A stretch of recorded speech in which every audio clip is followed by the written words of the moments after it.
Hi there, it's David, the Resourceful Coach, and what we're going to talk a little bit about today is driving, and we're going to use a little bit of a trick that Tiger did with his driving, which you may not believe, but is the most important thing that he did on his driving to make him the best player in the world and dominate the game for a good 10 years, 10, 15 years.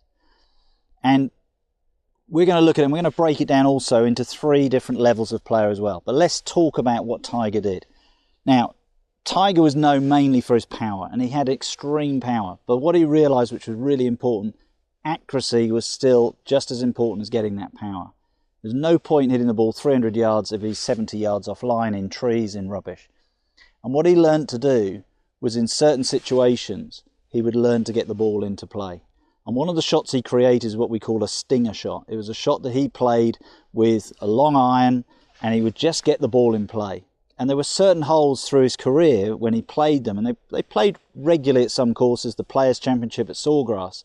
Always remember the first par 5 on the back 9, I think it's about the 11th, it just didn't suit his eye to hit a driver. So he learnt that stinger shot. And the key thing he looked for, this is the key thing, accuracy. He needs to get the ball into play.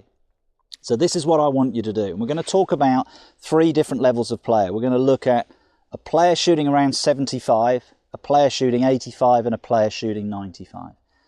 And if you're hitting the fairway, and you're hitting, let's say, 75% of your fairways, and the others are not that bad, as a player shooting 75, so you're looking around about 3-4 handicap golfer, you need to hit the ball 230 yards.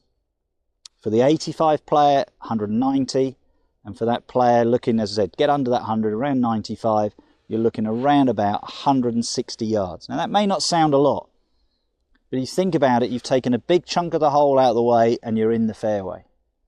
Now, what Tiger learned was his power was great, and because he had much more power than the others, if he did hit the ball further up the hole and went in the rough, but he was a long way ahead, he needed to be at least 50 yards ahead to be on a par with them if they were hitting it to that position. So when he did hit the fairway, he gained a lot. He gained roughly, probably about a quarter of a shot when he hit the fairway at that extra distance. But he knew certain holes it was priority to get the ball in play. So for those players, if you want to compete and you are a much bigger hitter, if you hit the ball shooting 75, you can hit it 280, you can be in the rough and still play to that 3 or 4 handicap. Okay, we're gaining around about 50 yards. For the lower handicap, the higher handicappers, you need to advance it another 60 yards. So we're looking 250, and we're looking around about, sort of get off the top of my head there, about 220. And if you're in the rough, you're still competing because you are losing control of the ball as soon as you get in the rough. And as I said, that was the priority for Tiger. He needed to get the ball into play. Now, if you are really accurate, this is the sort of the minimum I would say, but you're hitting, let's say, 90% of your fairways, then you can drop about 15 to 20 yards off the number we gave you at the start. So again, if you're looking to shoot around about that 75, 210 and you're hitting 90% of your fairways, you can play to that handicap because you're never putting yourself in trouble. You are giving yourself a great opportunity with the second shot. We're looking 175 for the player shooting in the mid-80s, and mid-80s you're looking around about that 150. Okay, so you can still shoot that. I mean, break 100, hit it 150 yards straight every time, you'll break 100. Okay, unless you're 4-putting every green, but we'll talk about that another day. So Tiger's priority was to look at it and say, I need the ball in play. And I always think to golfers, look at it. If you are losing 2-3 balls or going out of bounds 2 or 3 times in a round, every time you are hitting the ball into this position, it's costing you 2 shots, what we call stroke and distance. So if I drive the ball here and knock it out of bounds into the cow field on the left side, I'm going to have to tee up again. It's going to be my 3rd shot. Okay, so in theory, I've played a shot, I've got a penalty, I'm no nearer the hole, I've already taken 2 shots. So the priority is get that ball in play. So if it is your drive, we're going to look at 3 different shots here. We're going to play a drive to start with. Let's see if we can put these all down the fairway and see what results we're getting.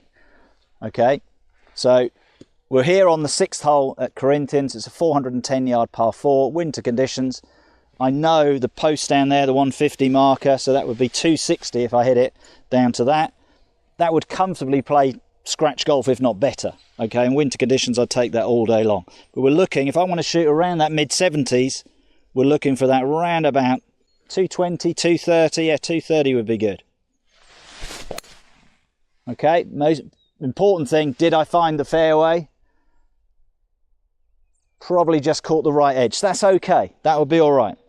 But if you're not confident with that, okay, and as we said, as your handicap goes up a little bit, don't be scared to take something like a hybrid or a fairway wood. Some of you guys now, I think they're a great club. A lot of you guys are using 7 woods. Use them. Don't let the ego take over, okay? So if I'm that guy wanting to shoot 85, I'm not even looking for a shot here that I need to be hitting at 200 yards. Okay, and there's a lot of you guys coming to me saying, look, I can't break 100, I can't break 90. Get that ball down the fairway. If you can hit it 180, 190, you can play. And if that's a club you can do it regularly with a fairway wood or a hybrid, take that club. Good, and that one's definitely down the fairway. So that's achieved what we wanted to achieve. Okay, so our final shot, again, if you don't like the woods, the hybrids, doesn't matter. It's the enjoyment of playing golf. Take an iron. I've got guys who can hit an iron 200 yards off the tee. That's absolutely fine. Do it. But remember, if we're that player shooting 95 and you can take a 5 or a 4 iron, anything like that, and just advance it, even 150, 160, 170, you're doing fine. Get the ball in play. That's the key priority. Even the power of Tiger was more interested in getting the ball in play. Work on that first, and it gives you the opportunity to be able to play the next shot into the green or further down the hole very, very easily. But as your confidence grows and you're hitting more fairways, the chances are your confidence will pick up, as we said. You'll start to swing the club a little bit more positively, a little bit quicker. You may gain the distance. So Tiger's priority was accuracy first, maximize that number 1, then get the power. As we said, he created that stinger shot that wouldn't go 300 yards like his drive, might go 240, 250, but it allowed him to be in play, it allowed him to compete. Do the same for your game. Get that ball in play. We'll put up on the screen how far all those shots went, so you get an idea of where I've hit them and where they ended up, if they ended up on the fairway. But key priority for you, get the ball in play, eliminate those penalty shots, finish the round with the same ball. Accuracy is the key thing. If you've enjoyed that video, please share it with your friends, and I look forward to seeing you soon.